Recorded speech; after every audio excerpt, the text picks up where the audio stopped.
یہ ہے ہمارا کام.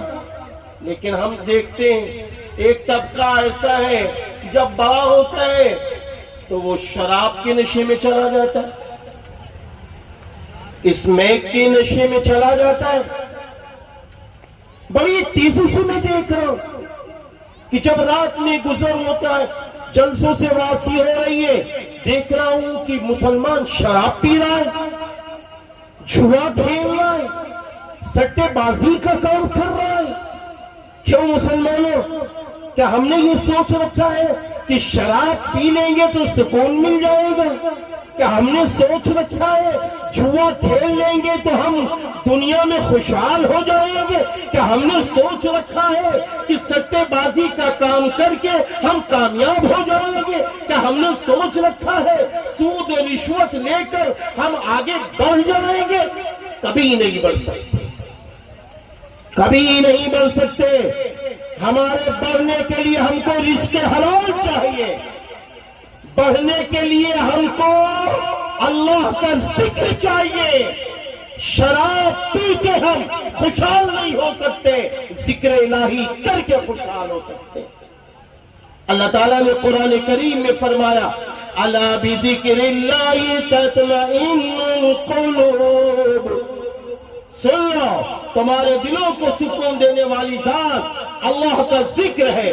ہم قرآن پڑھ کے اپنے کو خوشحال کر سکتے ہیں, ہم نمازوں کو پڑھ کے اپنے کو کامیاب کر سکتے ہیں, ہم سچ بول کر اپنے کو کامیاب کر سکتے ہیں, ہم ماں باپ کی خدمت کر کے اپنے کو کامیاب کر سکتے ہیں, ہم نبی کا طریقہ زندہ کر کے اپنے کو کامیاب کر سکتے ہیں, ہم نبی کی سنتوں کو زندہ کر کے اپنے کو کامیاب کر سکتے ہیں, ہم نبی کے نقش قدم کے مطابق اپنی بیٹیوں کی شادی کر کے ہم کامیاب ہو سکتے ہیں, ہم نبی کے نقش قدم کے مطابق اپنا کاروبار کر کے ہم کامیاب ہو سکتے ہیں.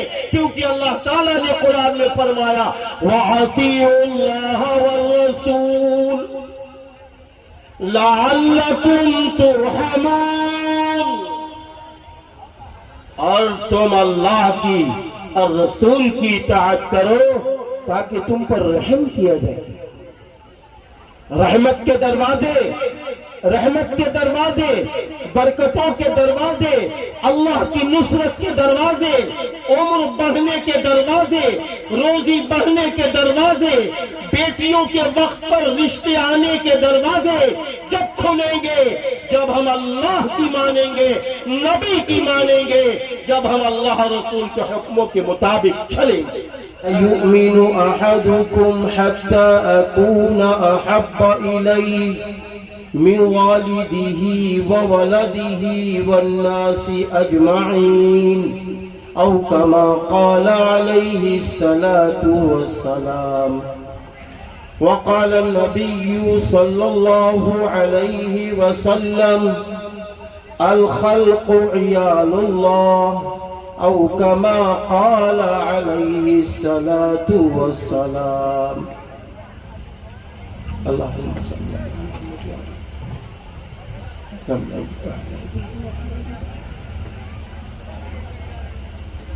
اللہ کے محبوب بندوں اور پس پردہ بیٹھی ہوئی اللہ کی محبوب بندیوں, آج ہم اور آپ جس ملک میں رہتے ہیں, بستے ہیں, کھاتے ہیں, پیتے ہیں, اس ملک کا نام ہندوستان ہے. ہم آپ جس ملک میں ایک دوسرے سے ملتے ہیں, جلتے ہیں, کاروبار کرتے ہیں, ایک دوسرے کی شادیوں میں شریک ہوتے ہیں, اس میں اپنے بھی ہوتے ہیں اور اپنوں کے ساتھ ہمارے ملکی بھائی بھی ہوتے ہیں. مختلف دھرم کے لوگ ایک دوسرے سے ہم لوگ ملتے جلتے. کبھی ہم نے غور کیا کہ ہمارا ملک ہندوستان جہاں بھانت بھانت کے لوگ رہتے ہیں اور بھانت بھانت کی زبانیں بولی جاتی ہیں، یہ کتنا پیارا ملک ہے۔ یہ وہی ملک ہے جس میں حضرت آدم علیہ السلام کو اللہ تعالیٰ نے بھیجا تھا۔ آخری پیغمبر حضرت محمد عربی صلی اللہ علیہ وسلم نے ارشاد فرمایا، الخلق عیال اللہ،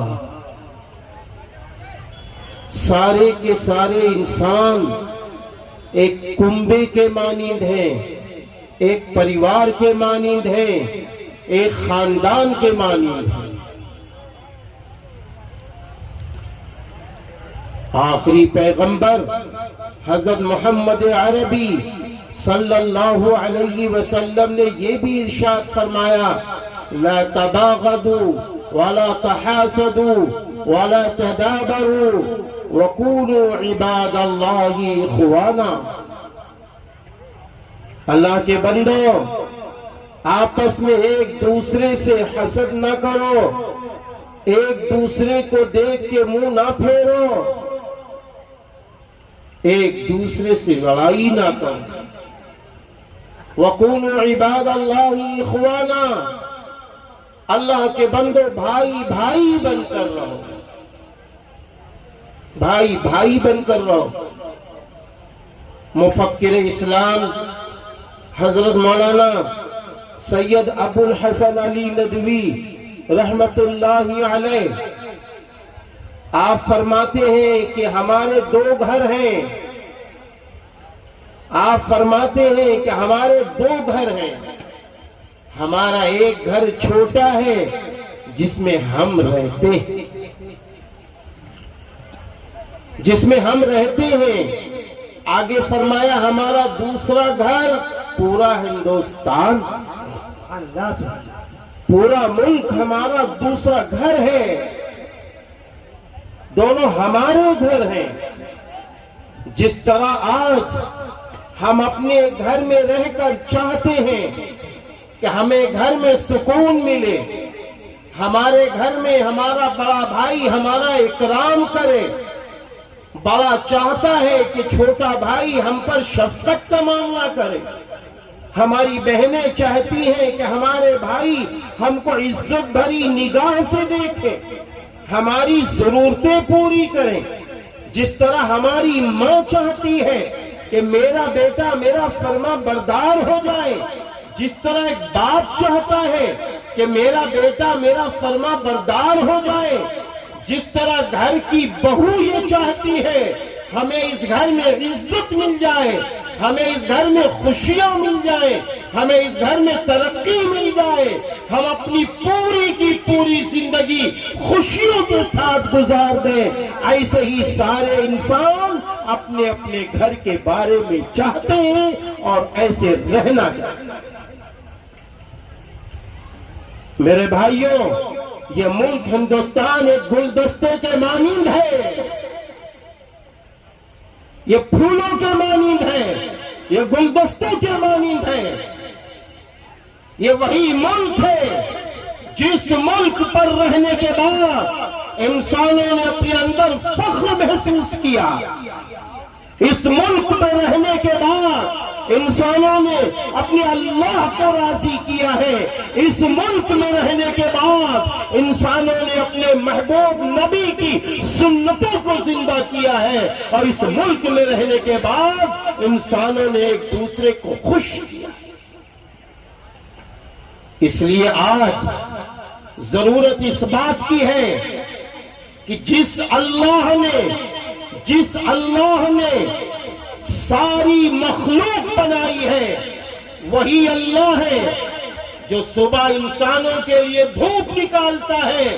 اللہ دھوپ کسی ایک دھرم کے لیے نہیں نکالتا ہے، اللہ دھوپ جہاں مسلمانوں کے لیے نکالتا ہے وہی ہندو بھائیوں کے لیے نکالتا ہے، وہی سکھوں کے لیے نکالتا ہے، وہی سارے دھرم کے لوگوں کے لیے نکالتا ہے۔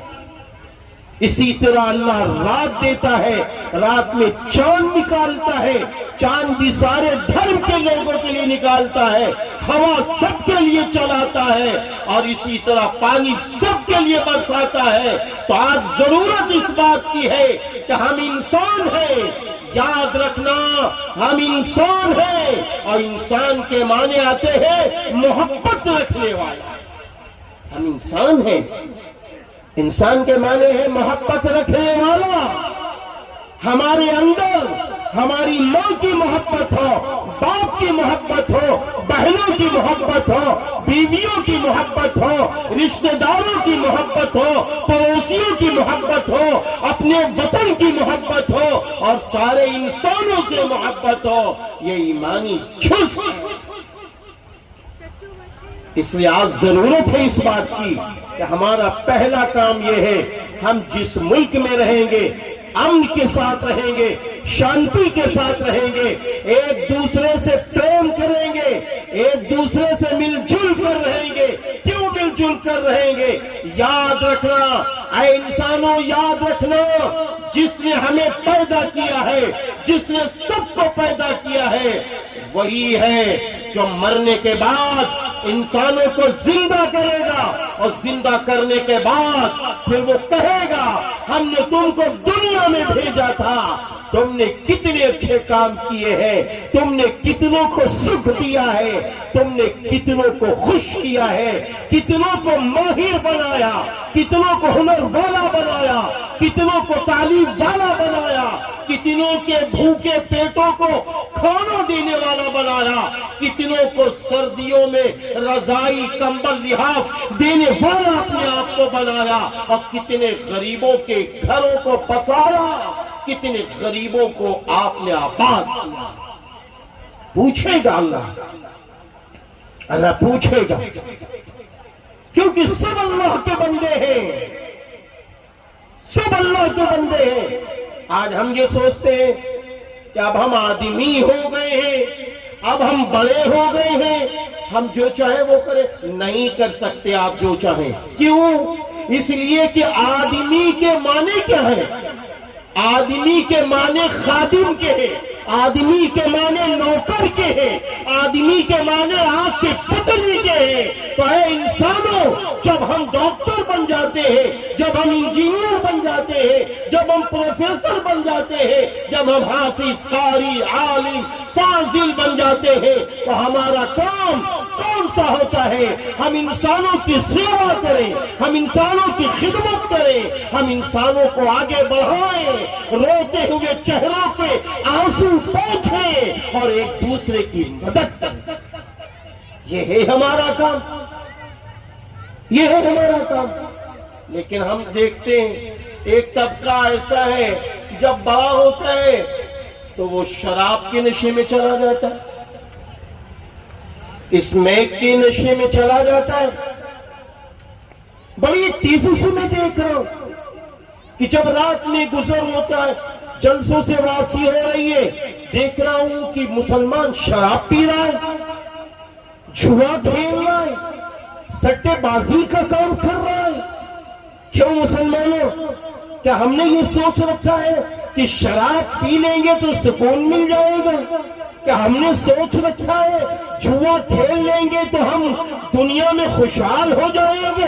کیا ہم نے سوچ رکھا ہے کہ سٹے بازی کا کام کر کے ہم کامیاب ہو جائیں گے؟ کیا ہم نے سوچ رکھا ہے سود و رشوت لے کر ہم آگے بڑھ جائیں گے؟ کبھی نہیں بڑھ سکتے، کبھی نہیں بڑھ سکتے۔ ہمارے بڑھنے کے لیے ہم کو رزق حلال چاہیے، بڑھنے کے لیے ہم کو اللہ کا ذکر چاہیے۔ شراب پی کے ہم خوشحال نہیں ہو سکتے، ذکر الہی کر کے خوشحال ہو سکتے۔ اللہ تعالیٰ نے قرآن کریم میں فرمایا الا بذکر اللہ تطمئن القلوب، سن لو تمہارے دلوں کو سکون دینے والی ذات اللہ کا ذکر ہے۔ ہم قرآن پڑھ کے اپنے کو خوشحال کر سکتے ہیں، ہم نمازوں کو پڑھ کے اپنے کو کامیاب کر سکتے ہیں، ہم سچ بول کر کر اپنے کو کامیاب کر سکتے ہیں، ہم ماں باپ کی خدمت کر کے اپنے کو کامیاب کر سکتے ہیں، ہم نبی کا طریقہ زندہ کر کے اپنے کو کامیاب کر سکتے ہیں، ہم نبی کی سنتوں کو زندہ کر کے اپنے کو کامیاب کر سکتے ہیں، ہم نبی کے نقش قدم کے مطابق اپنی بیٹیوں کی شادی کر کے ہم کامیاب ہو سکتے ہیں، ہم نبی کے نقش قدم کے مطابق اپنا کاروبار کر کے ہم کامیاب ہو سکتے ہیں، کیونکہ اللہ تعالیٰ نے قرآن میں فرمایا وَأَطِيعُوا اللَّهَ وَالرَّسُولَ لَعَلَّكُمْ تُرْحَمُونَ، اور تم اللہ کی اور رسول کی اطاعت کرو تاکہ تم پر رحم کیا جائے۔ رحمت کے دروازے، رحمت کے دروازے، برکتوں کے دروازے، اللہ کی نصرت کے دروازے، عمر بڑھنے کے دروازے، روزی بڑھنے کے دروازے، بیٹیوں کے وقت پر رشتے آنے کے دروازے جب کھلیں گے جب ہم اللہ کی مانیں گے، نبی کی مانیں گے، جب ہم اللہ رسول کے حکموں کے مطابق چلیں گے۔ اللہ تعالیٰ نے خود فرمایا مَا آتَاكُمُ الرَّسُولُ فَخُذُوهُ وَمَا نَهَاكُمْ عَنْهُ فَانْتَهُوا، جو کچھ تمہارا رسول تمہیں دے اسے لے لو، اور جس چیز سے تمہارے رسول تمہیں روک دے اس سے رک جاؤ۔ ہمارا لاکھوں کا نقصان ہو رہا ہے، کھربوں کا نقصان ہو رہا ہے۔ ایک صاحب نے کہا کہ آپ یہ کام کر لو، یہ رشوت والا ہے، یہ سود والا ہے، کامیاب ہو جاؤ گے۔ ہم کو کامیابی اگر نظر بھی آ رہی ہے تب بھی ہم نہیں کریں گے۔ کیوں؟ اللہ راضی نہیں ہے اس سے، اللہ راضی نہیں ہے۔ آپ تعجب کریں گے، تعجب کریں گے آپ کہ ایک لڑکے کا فون پرسوں آتا ہے، نام لینا مناسب نہیں ہے، لڑکے کا فون آتا ہے، مولانا جی ہم نے جب کاروبار شروع کیا تو آج الحمدللہ ہم لاکھوں میں ہیں، ہمارے پاس ایک لڑکی کا فون آتا ہے، وہ یہ کہتی ہے کہ تم مجھ سے شادی کر لو۔ آیا میں شادی کروں یا نہ کروں؟ تو میں نے کہا ہے میرے پیارے نوجوان، سب سے پہلے تو میں تجھے مبارکبادی دیتا ہوں۔ میری رائے یہ ہے کہ اگر تمہاری ماں تم سے خوش ہے، اگر تمہارے باپ تم سے خوش ہے اس شادی کے کرنے پر تو ضرور کر لینا، اور اگر آپ کی ماں آپ کے ابا خوش نہیں ہیں تو شادی نہ کرنا، شادی نہ کرنا۔ کیوں؟ اس لیے کہ ماں کے قدموں تلے جنت ہے، باپ جنت کا دروازہ ہے۔ جس ماں نے اپنا خون دودھ کی شکل میں پلایا ہو، جس باپ نے دن کو دن، دھوپ کو دھوپ نہ سمجھا، رات کو رات نہ سمجھی، اپنے بچوں کی پرورش کے لیے، اپنے بچوں کو اعلیٰ تعلیم یافتہ بنانے کے لیے ماں نے، باپ نے انتھک محنت کی، مشقتیں اٹھائی، آج جب بیٹا اس لائق ہوا، شادی کے لائق ہوا، تو جس طرح آج ماں ہمیں کھلا رہی ہے، پلا رہی ہے، باپ ہمیں پہنا رہا ہے، تو وہی ماں، وہی باپ ہمارے لیے ہماری بیوی کا انتظام بھی کرے، کیوں کرے؟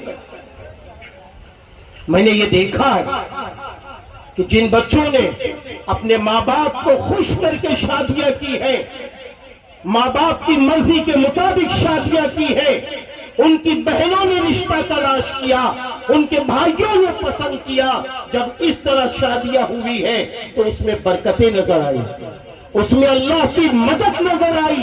اور جن شادیوں میں ہمارے بچوں نے فیصلہ لے لیا، رات و دن اس کے پیچھے لگ گئے، رات میں 2-2 بجے تک فون ہو رہے ہیں، رات و دن اسی میں مست ہے، اور اس کے بعد ماں باپ پر دباؤ بنا رہے ہیں، شادی کریں گے تو اسی سے کریں گے، وہ معلوم ہے.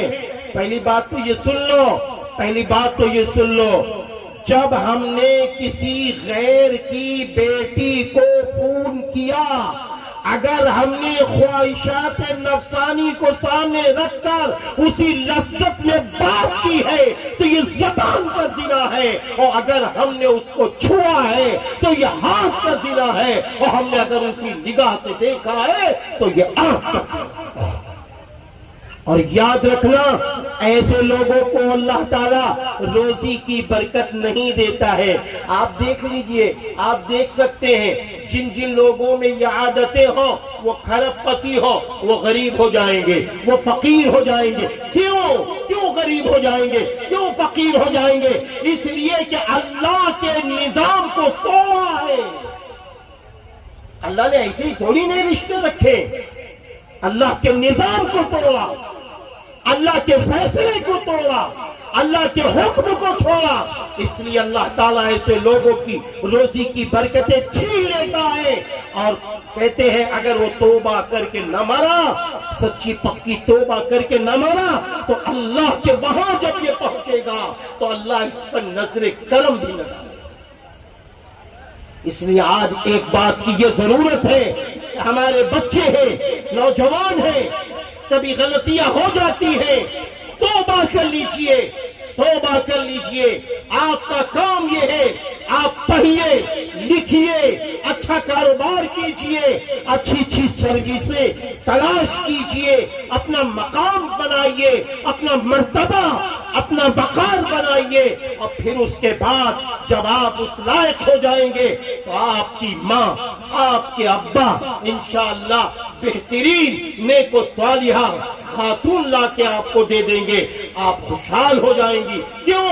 اس لیے کہ ماں باپ کی دعائیں آپ کے ساتھ، ماں باپ کی دعائیں آپ کے ساتھ ہیں. اسی طرح ایک اور بھی بات ہے، وہ بہت اہم ہے. وہ کون سی بات ہے؟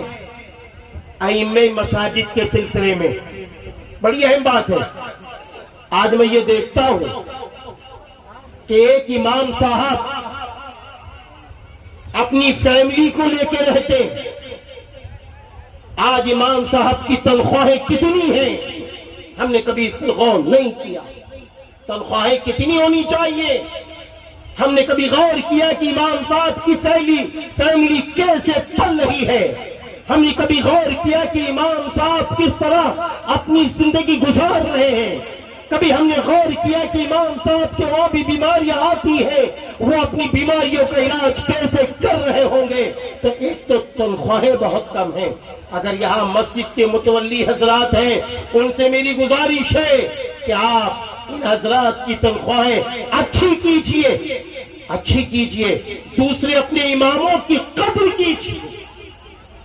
ایک امام صاحب کا فون آتا ہے کہ ہمارے متولی صاحب نے کہا کہ امام صاحب وہ جو استنجے والی نالیاں ہیں جس پہ پیشاب کیا جاتا ہے آپ اس کو صاف کیوں نہیں کرتے؟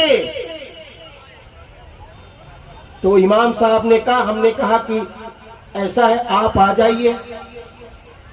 تو کہتے متولی صاحب آ گئے. ہم نے ایک لوٹے میں پانی لے لیا اور متولی صاحب کو جھاڑو دے دی. ہم نے کہا بھئی دونوں لوگ مل کے یہ پیشاب خانہ صاف کر لیں گے، دونوں لوگ مل کے صاف کریں گے. کہ یہ کیسے؟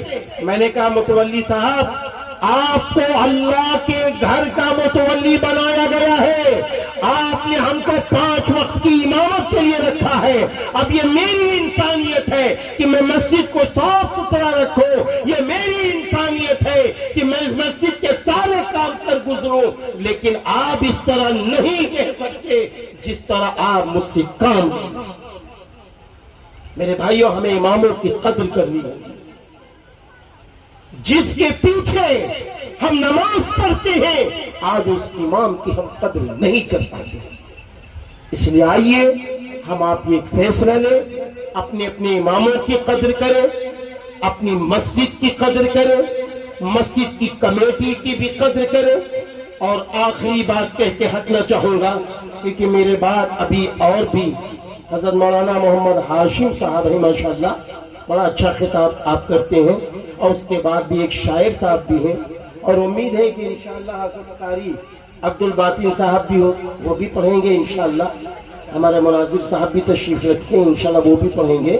تو اس لیے میں اپنی بات کو لمبی نہ کرتے ہوئے یہ ضرور کہہ کے ہٹنا چاہوں گا کہ دیکھو پیارے مسلمانوں، ایک بات سمجھو، ہر چیز مہنگی ہوتی ہے، ایسے ہی مسجد کے کام بھی مہنگے ہوتے چلے جاتے ہیں۔ ہمارا پرانا مزاج تھا کہ جب مسجد میں جمعہ میں آئے تو 1 روپیہ لے آئے، اور وہ ڈبہ وہی ٹین کا جہاں پہنچا کھن 1 ہی روپیہ کھن کر آیا۔ بہت آگے بڑھے تو 2 روپیے کا کھن کا سلسلہ شروع ہو گیا۔ نہیں پیارے مسلمانوں، مہینے میں 4 ہفتے ہیں، آپ یہ طے کر لو کہ ہم کو ہفتے میں 50 روپے 100 روپے ہمیں اس میں ڈالنا ہے، اللہ نام نکالنا ہے۔ جو اللہ کھلا رہا ہے، پلا رہا ہے، جو اللہ عمریں بڑھا رہا ہے، بیماریوں سے بچا رہا ہے، اس اللہ کے نام پہ نکالنا ہے اور اللہ کے گھر کے لیے نکالنا ہے۔ یہ ہونا چاہیے۔ جب آپ اللہ کے گھر کے لیے نکالیں گے نا تو پھر معلوم، پھر متولی حضرات کا کیا کام ہوگا، کمیٹی کا کیا کام ہوگا، صدر صاحب کا کیا کام ہوگا معلوم ہے؟ پھر یہ آپ کی اس بڑی رقم سے مسجد صاف ستھری بنا لیں گے، صفائی ستھرائی والے اور لوگوں کو رکھ لیں گے، اور پھر وہ مسجد انشاءاللہ آج پنکھے میں ہے، کل اے سی میں ہو جائے گی۔ آپ جب نماز پڑھیں گے تو آپ کو سکون ملے گا، اور اماموں کی تنخواہ بھی بڑھ جائے گی، مؤذن کی تنخواہ بھی بڑھ جائے گی۔ 2000 3000 پہ مؤذن ہے، سوچو تو ذرا، یہ 5 وقت کی اللہ کا بندہ اذان دیتا ہے، مؤذن کی کتنی اسلام میں ویلیو ہے، ہم مؤذن کی تنخواہ بھی نہیں بڑھا پاتے۔ اس لیے آج ضرورت ہے کہ ہم اس پر بھی توجہ دیں، اپنے بچوں کے ذریعے بھی توجہ دلایا کریں کہ ہمارے بچے جمعہ میں جا رہے ہیں، ہم اپنے بچوں کے ذریعے ہم مسجد میں چندہ دیں گے، یہ معاملہ رکھنا چاہیے۔ اور اس سے بڑھ کر جب مسجد کی ضرورت ہو اس میں بھی بڑھ چڑھ کر حصہ لینا چاہیے۔ میرے بھائیوں، یہ میں نے چند باتیں اس لیے کہی ہیں، ایک طرف تو یہ سیرت النبی صلی اللہ علیہ وسلم کا جلسہ ہے، تو دوسری طرف اصلاح معاشرہ کا بھی جلسہ ہے، اس لیے میں نے یہ چند باتیں رکھی ہیں۔ آخر میں یہ کہہ کے بھی ہٹنا چاہوں گا کہ مدرسوں کا بھی خیال کرتے رہنا، اپنی کمائی گاڑی کمائی مسجد میں بھی لگاؤ، مدرسے میں بھی لگاؤ، ماں باپ پر بھی لگاؤ، اپنے بھائی بہنوں پر بھی لگاؤ، اپنے بیوی بچوں پر بھی لگاؤ، جو بچ جائے اس کو جمع کرو، زکوٰۃ بھی نکالو، امداد بھی نکالو، اور صدقہ خیرات اپنی جانوں کا بھی کیا کرو۔ یہ سارے کام کرنے کے ہیں میرے پیارے مسلمانوں۔ اگر یہ کام کرتے رہیں گے تو آگے بڑھتے رہیں گے، اللہ ہماری بھی مدد کرے گا، آپ کی بھی مدد کرے گا، پھر یہ سماج خوشحال ہو جائے گا۔ جب آپ کی کمائی چاروں طرف دوڑے گی تو سماج کا ہر فرد انشاءاللہ خوشحال ہو جائے گا۔ میں بہت بہت شکر گزار ہوں عزت مآب عالی وقار جناب حافظ وقاری محمد شاہد صاحب مدثر العالی، جو الحمدللہ یہ پروگرام اپنے